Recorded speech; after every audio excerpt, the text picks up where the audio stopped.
Hello and welcome for another episode Live from the Heart podcast. I'm Anne-Claire, I'm your hostess. I'm a coach, I train coaches. I also have many books about natural medicine and coaching. And today I want to talk to you about coaching. Actually, I recently did a beautiful webinar, maybe one of my best so far, about coaching in French. And I thought, I worked so hard on this webinar and it's been awesome, so I should turn it into a podcast in English. I've been working in English for about a year and I'm navigating between which content I create in French, which content I create in English, and I don't want to create exactly the same things in French and in English because I want to keep it, fluid and just more exciting and creative. But I think it's great that I changed the format, so it will not be a webinar in English. You have access to this content with the podcast. So that's perfect.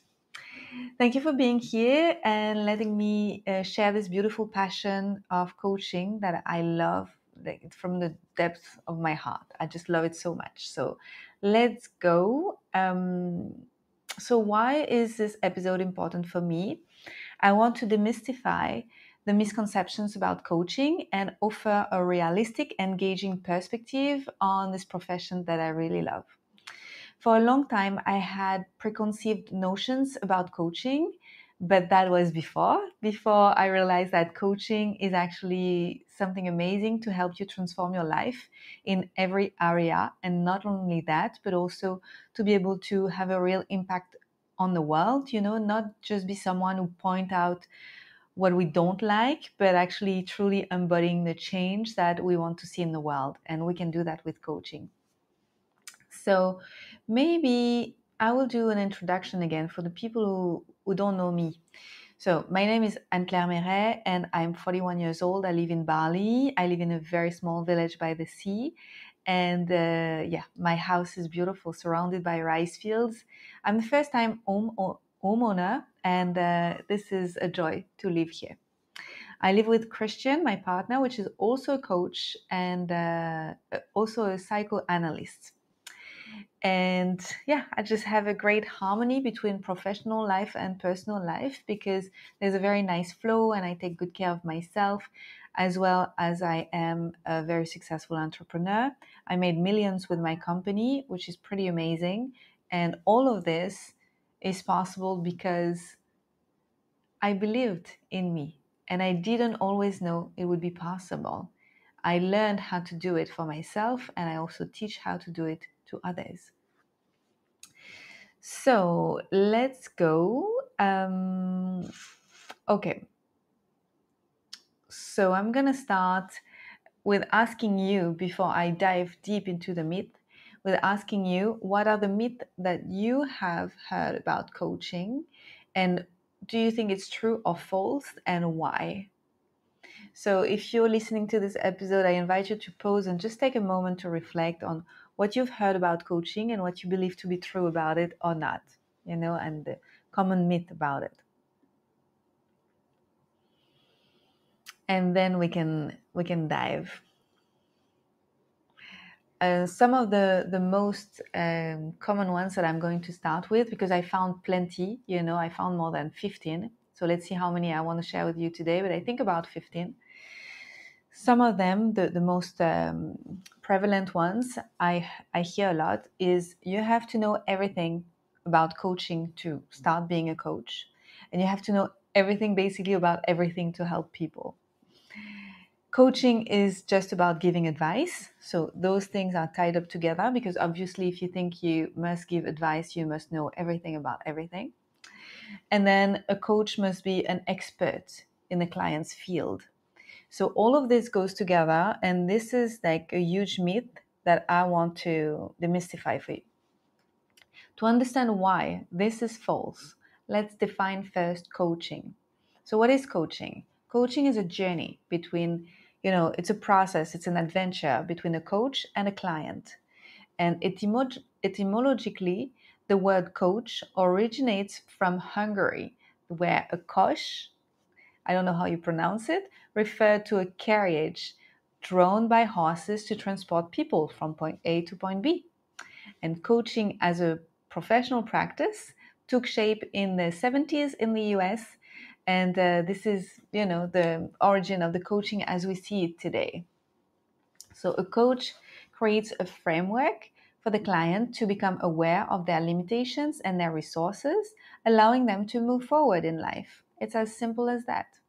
So the coach does this by asking powerful questions, thought-provoking questions, and using coaching exercises, facilitating visualization so that the client can discover their own path. So the reality is that coaching is much more about fostering reflection and autonomy and not imposing a vision, not imposing advice. So a coach doesn't give advice. A coach is not a consultant, and a coach is not a health educator either. For example, I'm a naturopath. When I learned coaching, I needed to learn to unlearn giving advice and to learn asking questions to shift my posture. So a coach asks questions and offers experiences to help the client uncover their own treasures, resources, and answer by themselves all of this. Some coaches are also mentors, as I am. For example, when I coach someone about writing their book, I ask them questions to help them find their own answers, but I also draw from my experience because I've written and published a dozen books. So I can guide them forward, you see? But usually I change my hat. I'm like, okay, I'm going to be here now a mentor sharing this about this experience. And now I'm going to be a coach again, and I'm going to share this powerful question for you to help you find your resources. And these are two different hats, and you can have both, but you don't have to. So, do coaches need to be mentors? Not at all. You can be an excellent coach without being a mentor. It's not a problem. For instance, for the past 3 years, I've been part of a mastermind with Regan Hillier, which is an amazing coach and mentor. And however, every month, so with Regan, I have access on Telegram. I send her messages like anytime I want. But I also have monthly calls with someone from her team, which is an amazing coach, Robin. And Robin, she hasn't accomplished what I want to accomplish, build a beautiful community and sell a lot of online programs and be a successful author and all those things. But she consistently offers me powerful questions and exercises that help me find my way. It's also similar to sport coaches, who help athletes reach the Olympics. They don't need to have won a gold medal themselves to bring out the best in the athlete. It's the same. Do you see the difference? So these are the first myth that I wanted to debunk with you because this is super important. Then let's dive deeper. Clients don't need coaching. They can figure everything on their own. They can figure it out on their own. Well, yes, that's true. It's not a basic need. But if you want to live up to your potential, if you want to discover what you're capable of, then you might want to accelerate the process and your results. Because when you have someone keeping you accountable, and when you have someone that sets a frame for you to grow because you truly want it, then you actually do the thing and you go faster than you would have by yourself because nobody was waiting for you. This is a very interesting thing. So yeah, that's true. We don't need coaching, but if we want to live up to the most magnificent life that we know we can live, maybe we need it. Actually, I feel that I need it now that I've discovered it and that I'm more curious about what I'm capable of. Next one, only extroverts can succeed in this profession. That's not true. I'm not an extrovert. I consider myself more of an introvert. Actually, I really, most of the time, don't take any. I don't speak in groups. I'm very shy. I like my own space, my time. And actually, being an introvert brings a lot of natural qualities, which are very helpful to coach people because listening and empathy are usually qualities of us introverts, and that makes us excellent coaches. So this is actually beautiful to understand and tune in with someone and just one on one, and it's just beautiful. And then I feel that this one is very much connected to the next myth, which is you need an online community to be successful. This is false. And I recommend to all the coaches to read this beautiful book called The Prosperous Coach from Rich Litvin and Steve Chandler. The idea is to create conversations that will generate transformation and invite the curiosity about coaching with everyone you are going to meet. So this approach is super easy to just create the opportunity of having discovery calls with people, and then you can sign up clients this way, or if they don't sign up with you, then they will recommend you to your friend, to their friends. For example, I'm going to give an example. The first, maybe it was the second coach I had. His name was Cairo. Is amazing. He's super good coach. And we met in Pai in Thailand. And actually, I was shopping. I was just going to do shopping, and he heard my French accent, and he came to me and he said, "Oh, I also understand a bit of French." So we had a bit of a chit chat, and then we connected on social media. And a few months later, he offered me to gift me a discovery call. Actually, maybe just a few weeks later. And then I did a discovery call, and I was amazed by the way he coached. So he had so much confidence. So that's also a key. You have to trust in the process of what you're doing with the people. But you could tell that the time that he was giving me, he knew how much value I would get out of it. And then it was so good that I signed with him. Although I did not, at that time, I did not expect to find a coach. I was not looking for one, but that was amazing for me. So you absolutely don't need to build an online community. You don't have to have a big followership on Instagram or whatever. But there are limitations to that. If your goal is one day to sell online programs and achieve higher volume, then you're going to need an online community or a database, something that you're going to need to cultivate to make happen before you can sell some things like bigger. But if you want to work one-on-one, then you don't need a community. You can totally just, talk to people, find, plant seeds here and there and find your clients with word of mouth, and totally works for so many coaches. So don't be afraid of that. I teach that in my course, which is coming back in a few weeks, Coach from the Heart. And obviously, you're going to learn all the tips and tricks in order to find your first clients. Then, next myth. Coaches succeed because of marketing, not because of their skills. Ooh. So, this is the idea behind it, is that coaching is kind of a fluff, it's like in French we say wind because there is nothing which is very solid behind it. Well, I don't agree with that, because although you can have great marketing and indeed attract clients, if you don't have any results, then you will not build a good reputation. It's just impossible. You will People will not follow you. People will not understand how much of a leader you are if you're not delivering leadership. It's impossible. So for me, you don't need to learn much about marketing because of what I explained just before. But you need to overcome the fear of talking about your work. That's true. You need to understand how to talk about coaching and to become a magnetic coach that attracts the curiosity of people looking for that. And fortunately, as a coach, this is always something you're going to have the opportunity to work on. So this is great. So you don't need great marketing skills to succeed.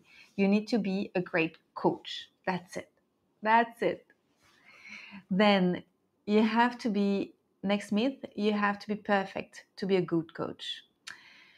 That's not true, because nobody's perfect. And even the people that you follow online, they don't have a perfect life. They just show you whatever they want to show you. And maybe some of them, they've achieved something that you wish you had achieved already, but they probably have new goals and other challenges that you're not aware of. So just put some light on that and just relax and realize that everybody is work in progress all the time.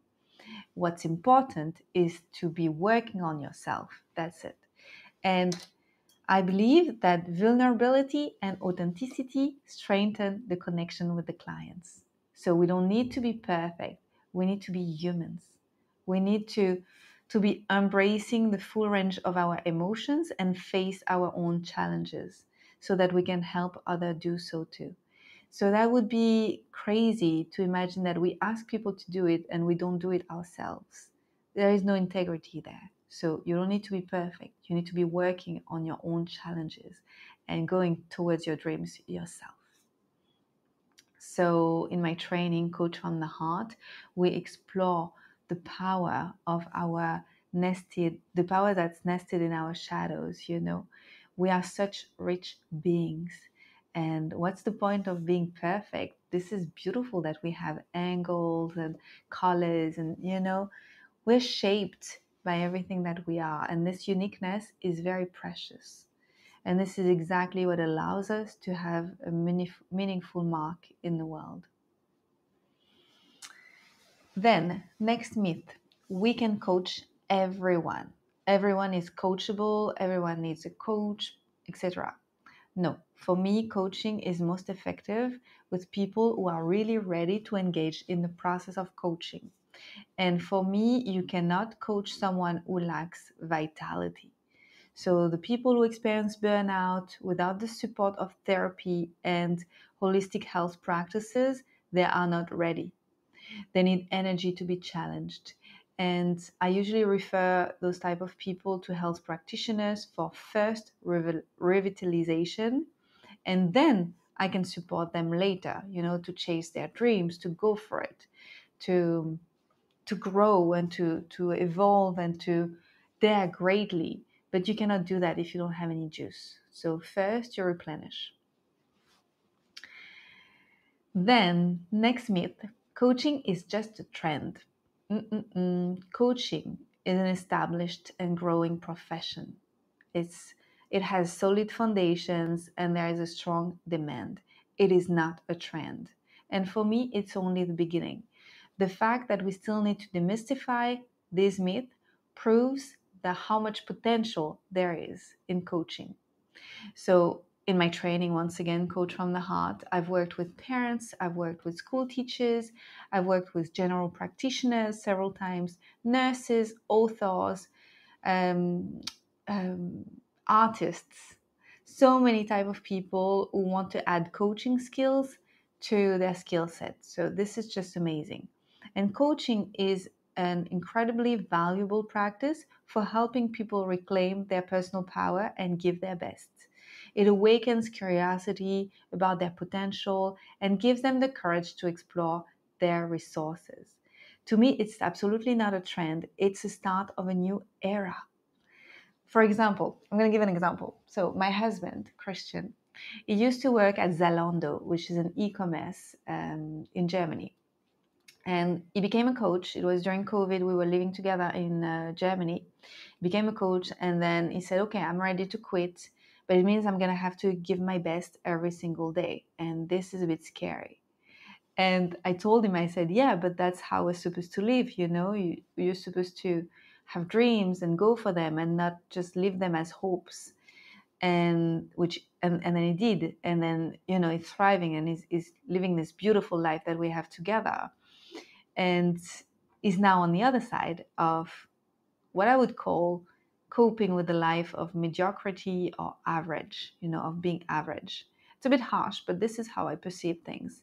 And currently he's traveling in Germany and he sends me messages and he tells me, oh my God, the people here are half asleep. They're not, you know, fully alive. They're not fully connected to their potential. But they don't realize it because when you live in that state for so long, you don't even notice anymore. It's just normal. This is how things are. But when you dare to live in a different way, then you're like, oh my God, there is another way to live. And more people are awakened to that. And they need coaches for support. They need coaches to let them know that, yes, it's okay to continue and grow. So that's what I think. Next step. Let me see how long it's been already. Okay, we have time. Next step. You need years of experience to get started as a coach. No, the reality is that when you have a good training, you know, solid and supervised practice, you only need a few months. It's enough to begin. And then you're going to practice, practice, practice, practice, practice, and practice again. So in my training, for example, but I think it's very similar in many, many trainings.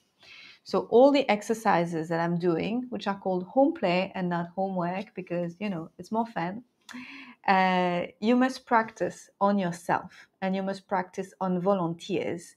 And then, you practice on volunteers from your surroundings, family members, friends, colleagues, whatever you choose. And then you have supervised practice sessions. And then you're going to practice with test clients, and I'm going to provide a list for you. And then you will continue building, your confidence by practicing more and more. And there you go. You're going to be ready within 4 to 6 months to be out there in the world.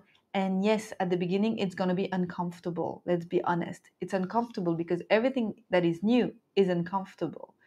But because at the beginning, you think you have to think about so many things. You have to think about setting a good frame and asking the right questions and making some poses and letting the person experience their emotions and many different things all together. But you will get used to it quickly. Think about it. When you started to learn how to drive, for example, you had so many things to think about. You were exhausted. But then you started driving more and more and more. And as you practiced, it became easy and it feels kind of effortless because you see things and there is a nice flow to it that is now just your new normal. I would say that it's the same also with dancing. So I'm a dancer. I dance zouk, Brazilian zouk, and recently I started kizomba dance. I love kizomba. It's beautiful.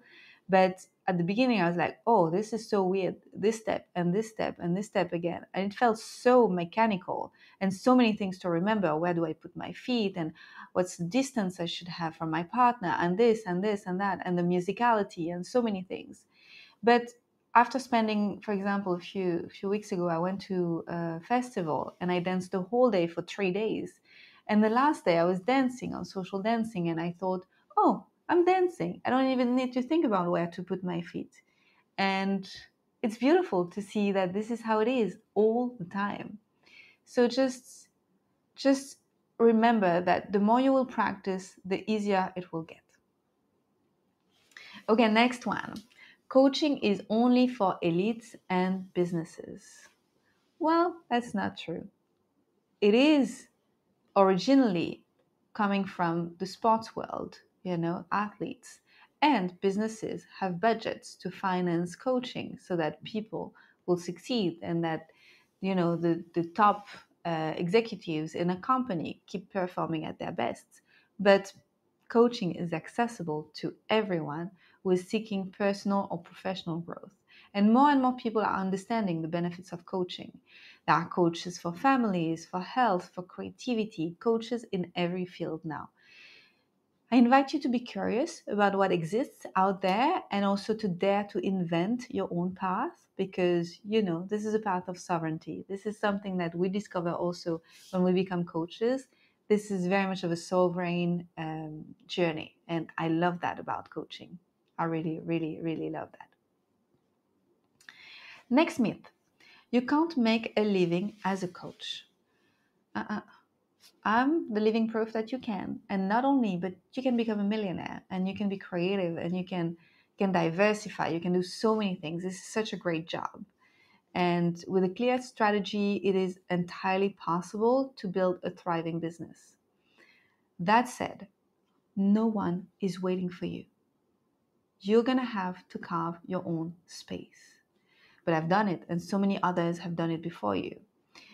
You will understand what makes you unique through training and practice, and you're going to have to create your niche. And like any entrepreneurial journey, there's a lot to learn about launching and managing your business. But it is all learnable. I didn't have any people around me to teach me at the beginning. I had to find the right crowd. I had to change my environment. I had to be curious. I had to take coaches. I had to train. So all of these things, just be aware that you're going to have to learn because it's not like there's a long line of people, of clients waiting for you to finish your training. You're going to have to make yourself known and, find your clients. And it's going to happen. I did it. As a shy girl that I am, I did it. So I believe that you can do it too. Then the next step, coaching is for people in crisis.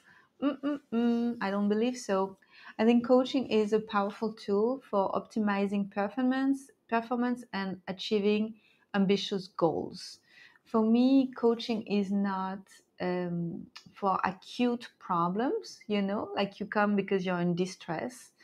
For me, you come to coaching because you have a reflection on your life and you think, oh, that thing, for example, writing that book, I've been thinking about it for 2 years and I have not been doing it. And it's time for me to understand what's my resistance here, why and how can I move forward? What do I need in order to do so?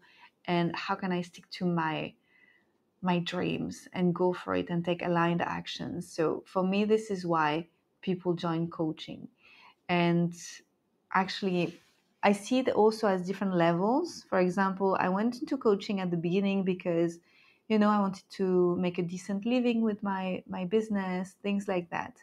And then I stayed in coaching, although I was not in crisis or trying to fix something like I used to be. Like right now, I'm not trying to fix anything when I go to coaching. I'm curious about my potential. I think, oh my God, okay, I could come so far.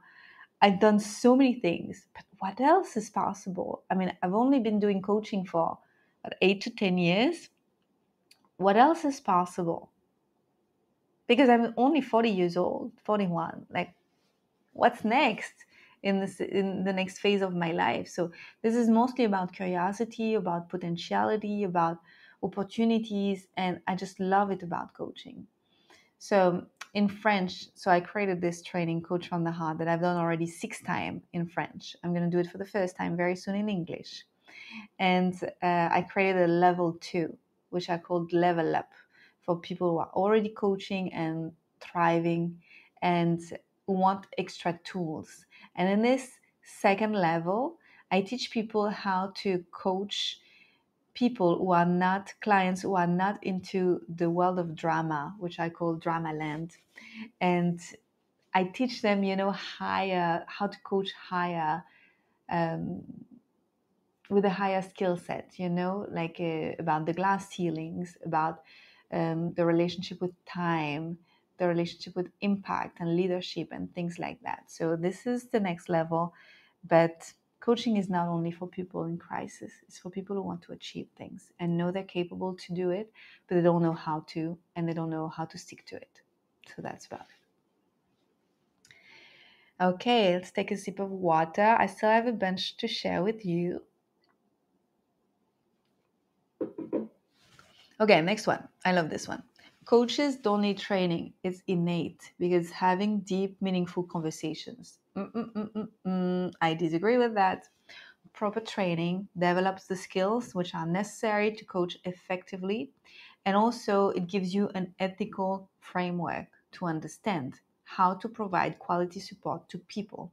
You have no idea how many coaches, how many people came to me and said, "Oh my God, thank you for your training, because I used to think I was doing coaching, but actually I was giving advice." And this is so common. Many people call themselves coaches, but what they're really doing is giving a recommendation according to their own story, according to their own experiences and trainings and, all the things. I see it a lot, and especially in holistic health. A lot of people who call themselves coaches because they got a training in Ayurveda, natural medicine, anything, but they're not coaches. They don't help people give birth to the next version of themselves by helping them find their own resources. They just give recommendation and advice. And this is great. I mean, it's very meaningful. I'm a naturopath. I learned how to do all of that. And this is necessary. But this is a different job. It's not the same. Next one, coaching is the same as therapy. No, it's complementary to therapy. They have different goals and different methods. So for me, therapy focuses on the past to heal in the present. You make sense of your story. You're more at peace with the cards you've been dealt with. You don't try to change so much your past and your family members and everything. You get to learn about who you are and your place in this world and why what happened to you happened, and find some sort of peace about it. And I've been in therapy for so many years before I discovered coaching. And if I had discovered coaching before, I would have said, that's not for me. I'm suffering. I was suffering. I was crying. I was anxious. I was not available to discover my potential. It's for me, this is a different experience. So coaching happens after therapy or complementary to therapy if the person has enough vitality and is available for experimenting coaching. And coaching focuses on the present to build the future. So at some point, the person says, and I said to myself, oh, I have more peace with who I am and with my life story. So what do I do with that? Where do I want to go? What do I want to create? And this is so beautiful. This is the next phase. So that's the difference. It's more towards present and future. Okay, next one. I'm almost there. Next one. Coaching is the same as therapy. No. Oh, sorry. Yeah, sorry. Okay. I might not do editing for this episode, and that's okay. If a client doesn't get results, it's the coach's fault. Ooh la la. Coaching is a co-responsibility, where the client's commitment plays a key role. And the coach provide means not it doesn't guarantee results. It's crucial to set boundaries in coaching. I also recommend actually having clients sign agreements to honor sessions and to honor taking actions between the sessions. I'm going to give an example. So um, I have a boyfriend. I have a husband and a boyfriend. Yeah, this is my beautiful life. And my boyfriend is a fitness coach. And he has an agreement with his clients when they're on board for fitness coaching with him. And obviously, if they don't show up to the sessions, if they don't eat better, 3 meals per day, if they don't take some fresh air, if they don't go to bed earlier, etc., then they will not lose the weight and build the muscle. If they go to bed at 1, 2, 3 a.m. every night, eating popcorn, watching Netflix, skipping sessions with him, obviously it's not his responsibility if they don't achieve the results. It is exactly the same in coaching when you coach for mindset, when you coach for professional success or whatever you're coaching about. If the person is not involved, if the person doesn't choose to change his behavior, then obviously they're not going to get the results. So you have an obligation of means, but you cannot guarantee results. And this is very clear actually. When you learn how to set a frame, the person totally understands. But let me tell you, when someone pays you and shows up to see you every week or every other week or every month, they're going to do the job because they actually pay you for that to keep them accountable.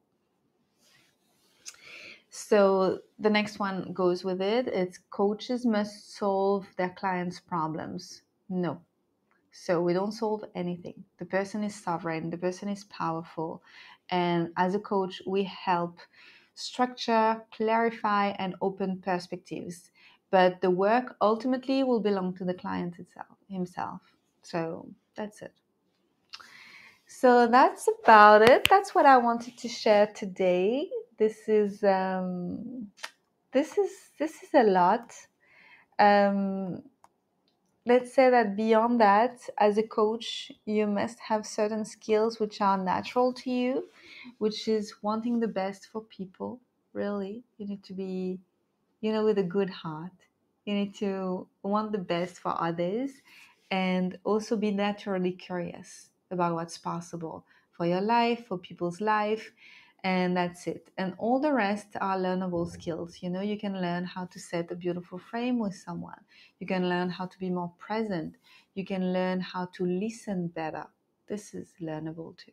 And you can learn how to ask powerful questions and the skill set of exercises that you need to be an excellent coach. So this is beautiful. This is such a beautiful journey. I love coaching so much. I hope it's been helpful for you to understand this beautiful job as a coach. I fell in love with it, and I'm so happy that I could go beyond my misconceptions about coaching because this is so powerful. and it's been helping me every day since I've discovered it. This is this is what the world needs, you know. I'm not a dreamer. I consider myself as a realistic, optimistic person that goes for it and create it. And I believe that more and more people are understanding their innate powers and want to build a better world. And this is why there are more and more coaches. And it's not a trend, it's just because more people are aware and more people want to make a difference. And it is beautiful. If you'd like to be trained and become a coach, please check out the next dates of my training.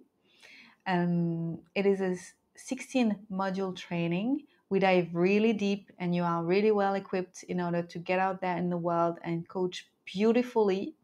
At first, I recommend to coach different profile, different type of people, and then on the long run, you're gonna figure out what's your niche, and there is no hurry about it. It's just it comes to you. It comes to you beautifully when you experience a lot of sessions.